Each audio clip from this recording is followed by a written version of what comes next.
ejercicio, ¿qué pasa con esa función? Igual va a disminuir. Disminuye, por la misma razón. El flujo sanguíneo disminuye a ese órgano y obviamente su actividad también se retrasa. ¿Cuál es la función del intestino grueso? Absorber agua, ¿no es cierto? Y formar las heces fecales. ¿Qué va a suceder en el ejercicio? Igual. Disminuye. ¿Por qué? Porque esa absorción de agua va a disminuir. ¿Para qué? Para mantener la hidratación corporal. Si yo aumento la absorción, entonces, por eso una persona que hace ejercicio posteriormente, que empieza a hacer mucho ejercicio, ¿ya? Inicialmente, lo primero que va a tener es estreñimiento durante un tiempo. O sea, si yo hoy digo, hoy voy a entrar al gimnasio y voy a empezar a hacer ejercicio. Todos estos días, estos 3 días tengo una actividad muy marcada. Lo más probable es que estos 3 días no vaya a ir al baño. ¿Ya? Por esta razón, no patológicamente, sino por una adaptación fisiológica. ¿Ya? Hasta que mi cuerpo pues empiece a funcionar de la manera de esta forma. Sí, dicen que una persona va a comenzar a hacer ejercicio, pero obviamente va a comenzar a comer y comer y comer. No va a afectar por esos 3 días lo que va a comer. A ver, ¿cómo? O sea, si una persona va a comenzar a hacer ejercicio y le mandan una dieta, entonces van a estar comiendo y comiendo. Entonces no va como que en esos 3 días ir al baño por más que coma. Así. No aumenta la producción de heces. Ya, claro, va a aumentar la producción de heces, pero tu vaciamiento intestinal va a ser más lento y menor. Entonces, lo más probable es que esta persona vaya al baño, obviamente, pero haga menos cantidad de deposición que lo que debería hacer. O sea, no es que va a quedarse esta persona en cero, ¿no? ¿Ya? Pero va a ser un poco más dificultosa la deposición y en menor cantidad por todo adaptación corporal. Luego de que el cuerpo ya se adapte a la nueva actividad, la deposición va a empezar normal. ¿Qué sucede en otros órganos como el riñón? ¿Qué sucede en el riñón con el ejercicio? Igual va a disminuir. Cuando nosotros estamos haciendo ejercicio, nos da ganas de ir al baño. No, disminuye su actividad. Disminuye la actividad del riñón. ¿Por qué? Porque lo mismo, la redistribución de sangre hace que el riñón en ese momento no necesite tanta sangre y por ende el filtrado glomerular disminuye. Si yo hago ejercicio, la producción de orina será mucho menor. Pero ¿qué sucederá en esa orina que yo forme luego del ejercicio?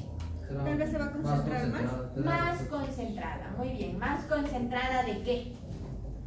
O sea, claro, si yo luego de hacer unas 2 horas de ejercicio voy al baño, lo más probable es que la orina que yo tenga esté muy amarilla, muy sedimentada y muy turbulenta.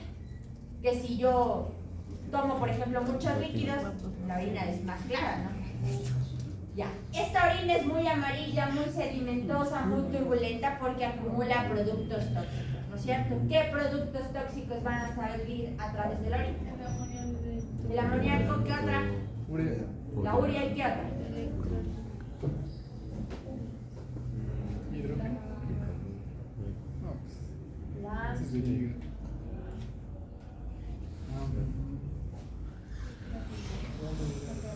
La creatinina.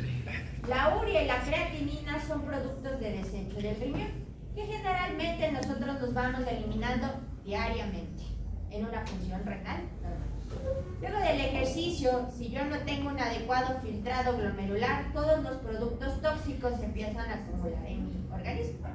El amoníaco, la urea y la creatinina. Entonces, si yo a esa orina que hago después de 2 horas de ejercicio, yo le hiciera un examen o un análisis de orina, ¿qué va a pasar?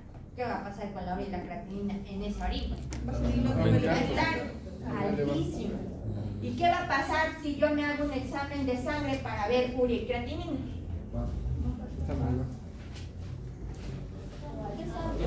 Van a estar altos. Recuerden que 2 horas no he ido al baño y sigo acumulando los productos tóxicos y mi riñón no está funcionando. Está disminuyendo en su actividad. Entonces, si yo luego de ese ejercicio voy y me hago urea y creatinina en sangre, la urea y la creatinina van a estar si lo hago inmediatamente, obvio. Conforme pasa el tiempo del ejercicio y el tiempo posterior al reposo, todo esto se revierte y vuelve a tener una actividad normal. ¿Cuál nos falta? ¿Qué pasa con el páncreas? ¿Cuál es la función del páncreas? Ya, libera hormonas. ¿Cuáles hormonas? Insulina y glucagón. ¿Qué hace la insulina? Regula los niveles de azúcar en sangre. Regula el azúcar en sangre. ¿Qué hace el glucagón? Da energía.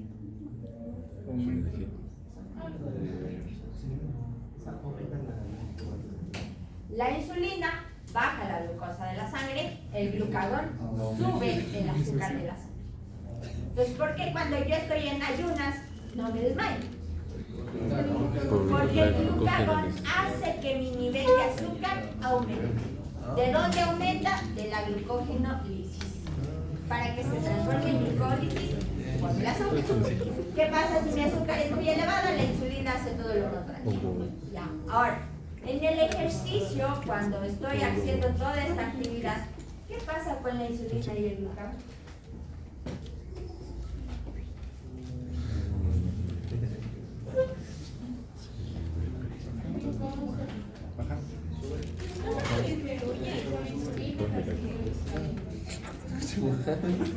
Sucede todo lo contrario. La insulina deberá subir y el glucagón deberá bajar. Recuerden que todo mi músculo, todo mi sistema está hiperproduciendo glucosa. El hígado está sacando glucosa, la glucosa está saliendo de los músculos, todo para generar un ATP adecuado y generar el ejercicio. Si mi insulina es muy baja, ¿qué pasa con la glucosa? Se va a sobrelevar en todo mi cuerpo. ¿Qué pasa si el glucagón disminuye? Va a sobrelevar. Entonces, tiene que suceder todo lo contrario a lo que sucede en una actividad fisiológica normal. ¿Ya? ¿Qué sucede con el cerebro? Cuando hacemos ejercicio. Los neurotransmisores activan. ¿Qué va a pasar? ¿Qué va a pasar? ¿Voy a tener más actividad cerebral o menor actividad cerebral? Mayor actividad cerebral, ¿ya? O sea, voy a tener más neurotransmisores, va a haber una mayor sinapsis durante todo esto. Todo eso fue como un recordatorio nada más.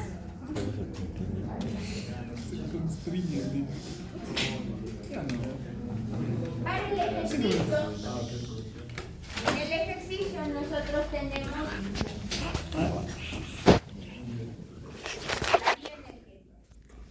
la primera ley de la termodinámica dice que toda la energía no se crea ni se destruye, solo se transfiere. Es lo que acabamos de decir.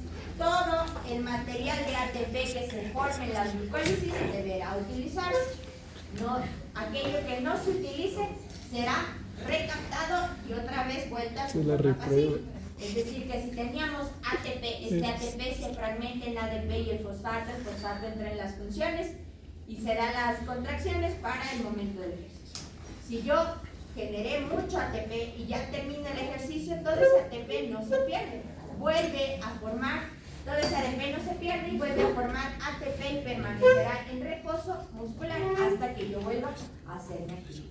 Es decir, que toda la energía solo está redistribuyéndose todo el tiempo, pero no se pierde, ni se hiperproduce. ¿Ya? Ahora, ya dijimos esto de la transferencia de energía aumenta. ¿Qué es la entropía? Entropía.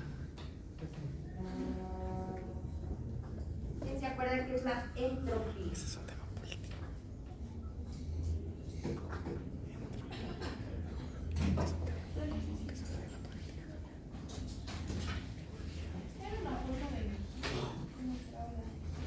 Es un mecanismo en el cual la energía entra en la reacción química. Vamos a ver eso.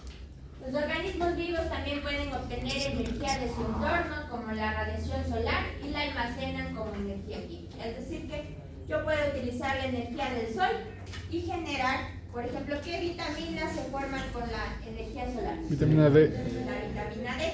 Entonces, posteriormente, la vitamina D, que es un tipo de proteína, será degradada y ¿en qué va a terminar? la proteína en enzimas, luego en aminoácidos y luego finalmente llegará al ciclo de la glucólisis para formar ATP otra vez. ¿Ya? También en nuestro cuerpo nosotros podemos tener energía de forma potencial y de forma cinética. Ejemplos de energía potencial y ejemplo de energía dinámica en nuestro cuerpo. ¿Cuál es potencial?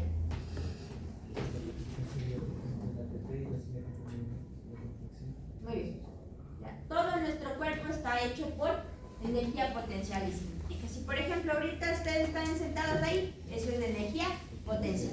Si se paran a caminar, se transforma en cinética. El músculo en reposo es potencial, la contracción es cinética. ¿Qué otra más? Por ejemplo,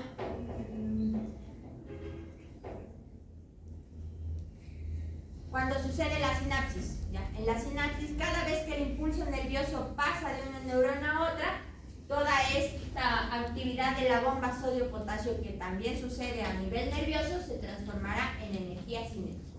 ¿Ya?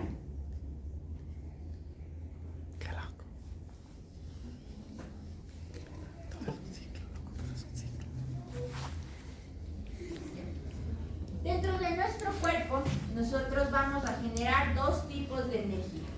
Las reacciones endotérmicas y las reacciones exotérmicas. ¿Qué quiere decir? Endotérmica son aquellas reacciones en las cuales voy a producir calor y meterlo en la reacción química. Vamos a poner un ejemplo. Tenemos este compuesto que está reaccionando con el calor. Cuando produce un producto, formará óxido de calcio más CO2. En este proceso, ¿qué se utilizó? Se utilizó energía para dar el producto, ¿cierto? Eso es una reacción endotérmica.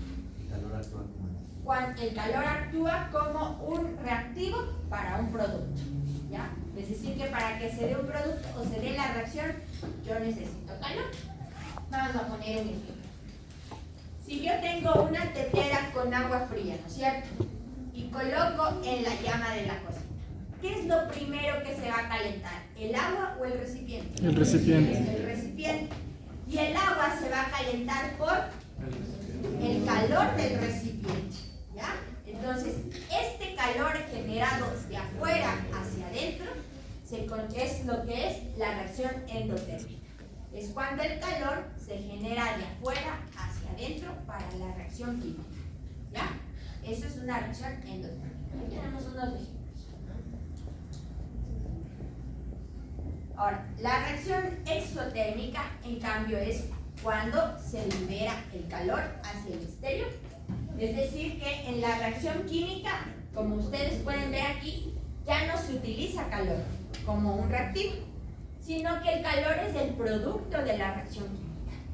Es decir, que cuando yo, por ejemplo, consumo un carbohidrato, un lípido, una proteína y genero calorías, ¿eso es una reacción endotérmica o exotérmica? Exotérmica, porque estoy produciendo calor o energía después del consumo de la macromolécula. Vamos a poner un ejemplo más real. Tenemos la misma jarra de agua que está calentándose, ¿no es cierto? Si yo estoy en esta, digamos que esta habitación está fría y yo pongo a calentar una tetera de agua, en unos minutos, ¿qué pasará con la habitación? Se va a calentar, ¿no es cierto? Entonces, ese traspaso del calor del interior hacia el exterior es lo que se conoce como reacción exotérmica, ¿ya? Entonces, en la endotérmica utilizo calor para la reacción química. En la exotérmica, el calor es generado en la reacción química, ¿ya? Igual hay unos ejemplos. Entonces, esto es lo que dijimos. En la reacción endotérmica, la energía entra a la reacción. En la exotérmica, sale de la reacción. ¿Cómo es la fórmula? Tenemos en la endotérmica un compuesto más energía, me da un compuesto.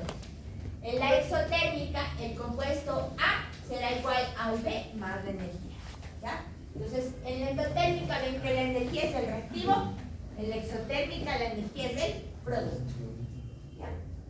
Vamos a dejarlo ahí.